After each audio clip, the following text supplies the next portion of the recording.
Fala galera, professor Letícia Vogt, de novo na área. Bora continuar com o nosso lucro real.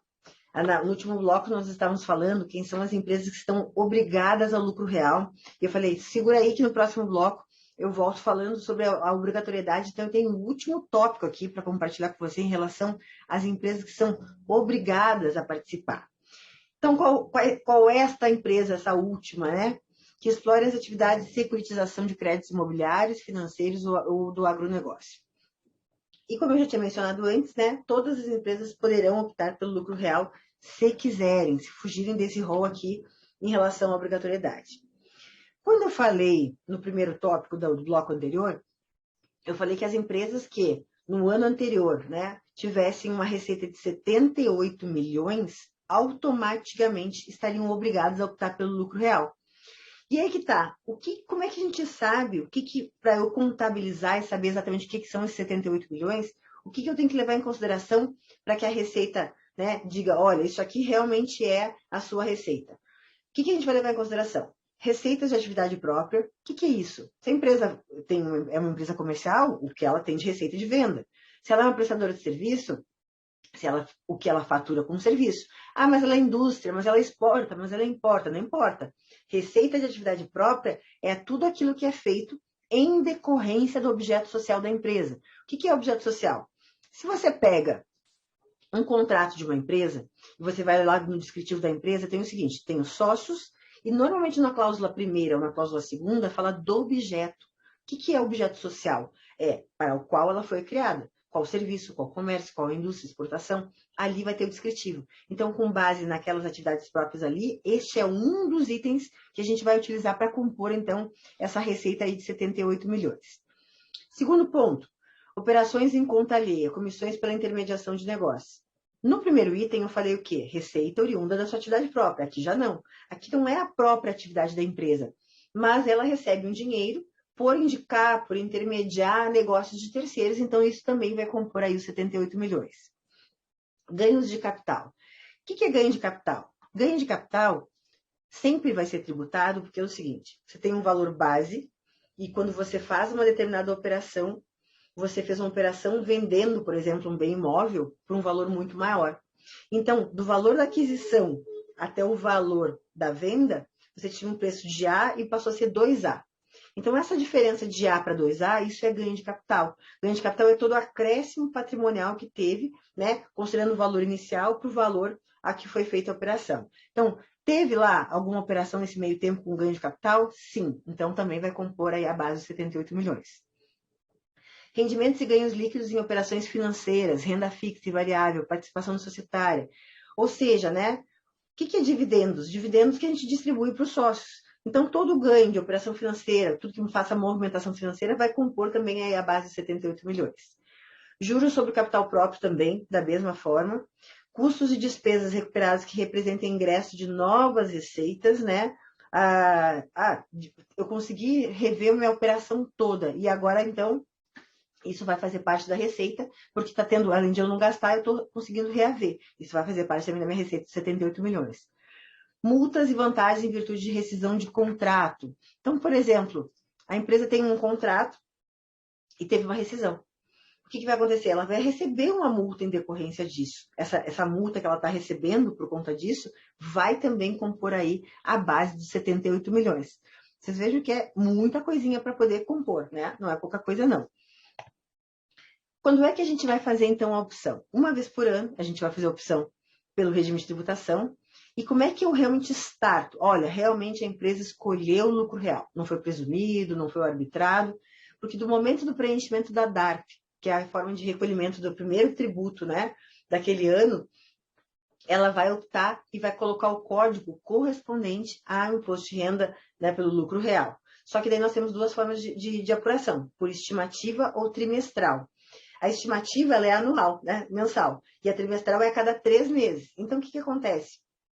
O código 5993 e 3373, se você errar na hora de fazer o preenchimento e recolher a DARF, a Receita vai entender que você está fazendo a opção pelo lucro real, pelo código que você colocou. Então, muito cuidado na hora de colocar o código no preenchimento da DARF, para não fazer a opção equivocada no momento, né, de fazer o primeiro recolhimento. Como é que você vai fazer o recolhimento do lucro real?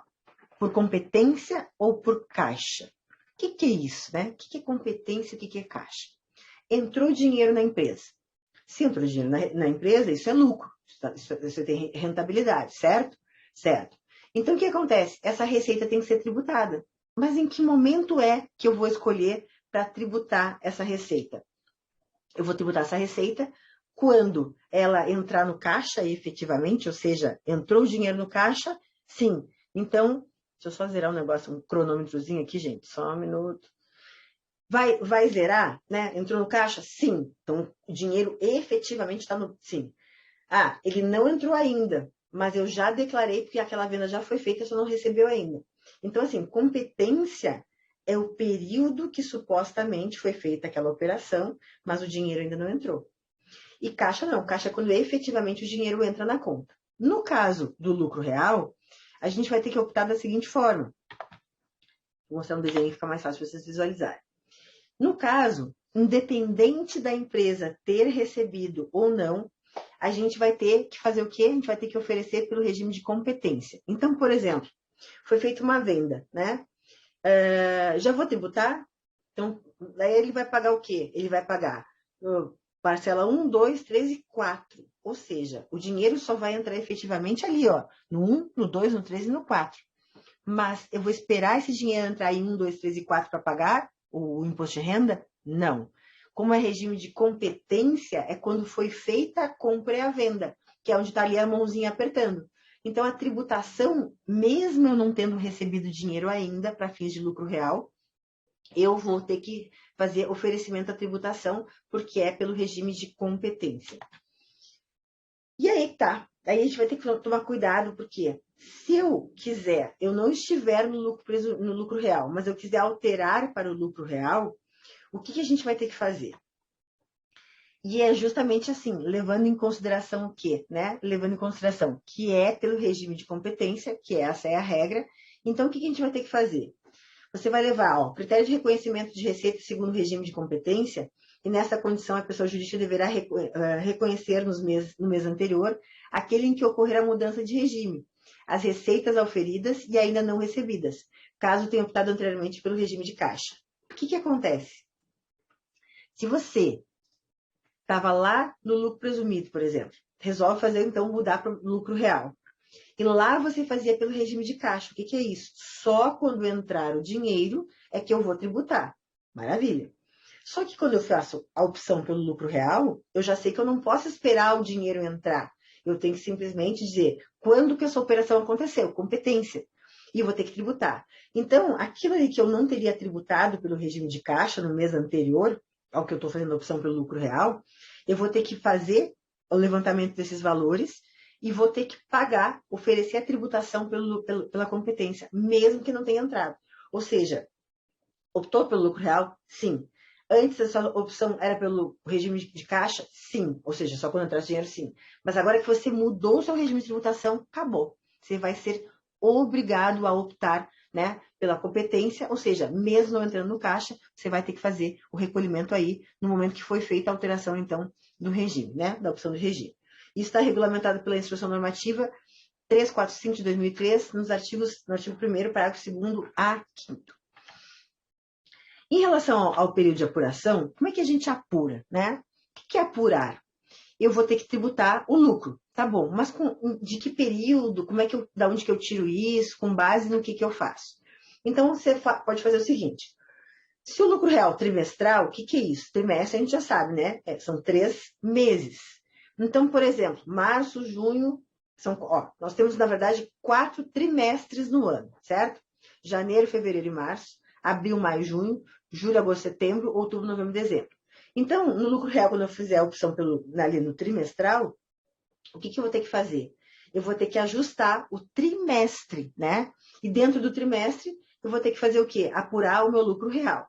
E daí vem a questão das adições e exclusões que a gente vai ver um pouquinho lá para frente. Eu adiciono alguns valores para poder compor o meu lucro e eu deduzo, eu abato outros valores que a lei me permite para reduzir aí o lucro e reduzir também a faixa de tributação. Então, esse quadrinho aqui mostra bem como é que a gente está vendo, ó. Janeiro, fevereiro e março, quando é que eu vou fazer o recolhimento? Abril. Sempre ao final, né? Fecha 30 de março, pago no mês subsequente. Depois, abril, maio, junho, fecha em junho, vou pagar em julho. Depois tem o quê? Julho, agosto, setembro, vou pagar em outubro. Depois eu tenho outubro, novembro e dezembro, vou pagar só em janeiro do próximo ano. Então, é assim que a gente vai fazer o período de apuração e recolhimento em relação ao lucro real. Inicialmente, eu tinha dito o seguinte, que além do imposto de renda da pessoa jurídica, a gente também faz a apuração, com base nesse lucro, a gente faz a apuração da contribuição social sobre o lucro líquido, que é uma contribuição previdenciária incidente sobre o lucro da empresa. Então, como é que eu vou fazer o período de apuração em relação à contribuição social e em relação ao imposto de renda? Agora, eu tinha dito o quê? Nós temos aqui a opção trimestral, né? Onde se encerra no último dia de cada mês do trimestre. Então, a gente pode optar o quê? A apuração trimestral, como eu já tinha mencionado antes, aquele de janeiro, fevereiro, março, né? Depois abril, maio, junho, julho, agosto, setembro, outubro, novembro, dezembro. Ou eu posso fazer a apuração anual, que é por estimativa. Por quê? O que é estimativa? Eu vou estimar um valor que poderá entrar, a maior ou a menor. Então, o que acontece? Eu estimo que vai ter um X de receita. Eu vou presumir que vai entrar um X de receita bruta. E daí, o que acontece? Como é que eu faço essa estimativa? Eu vou ter que fazer um levantamento, né, através do balancete de suspensão ou redução. Isso é bem específico. Quem é que faz esse tipo de coisa? É o contador. Advogado não pode fazer? Não, não é que não possa fazer, até pode fazer. Só que normalmente quem tem habilidade, conhecimento técnico para fazer um balancete de suspensão e redução é o contador. O que vai acontecer? Nos casos de extinção, incorporação, fusão, cisão, a apuração da base de cálculo do imposto devido será efetuada na data do evento. Por quê? Se eu fizer, né, a apuração trimestral, 3 meses, no 4º mês eu apuro. Se eu fizer anual, eu vou fazendo ali, né, justamente o ajuste. Agora, se extinguiu a empresa, o que é? Terminou, encerrei a empresa. O que é incorporação? Quando uma empresa absorve outra. Fusão, né? Quando eu pego 2 empresas e junto as 2. Cisão, eu corto no meio, né? Nesses casos, daí não. Daí eu não vou usar nem apuração trimestral e nem apuração anual. Daí, nesses casos, no momento que houver o evento, eu vou ter que fazer a apuração para fins de pagamento do imposto de renda, certo? Então, imposto de renda da pessoa jurídica, contribuição social sobre o lucro líquido, eu tenho essas 2 opções, trimestral ou anual. Lembrando que os demais tributos, lucro real, como PIS e COFINS, a apuração será mensal. Faço 2 apurações diferenciadas, certo? Já estamos né? Volto com nosso próximo bloco aqui para a gente dar prosseguimento para o nosso estudo aqui do lucro real, tá bom? Já estou de volta.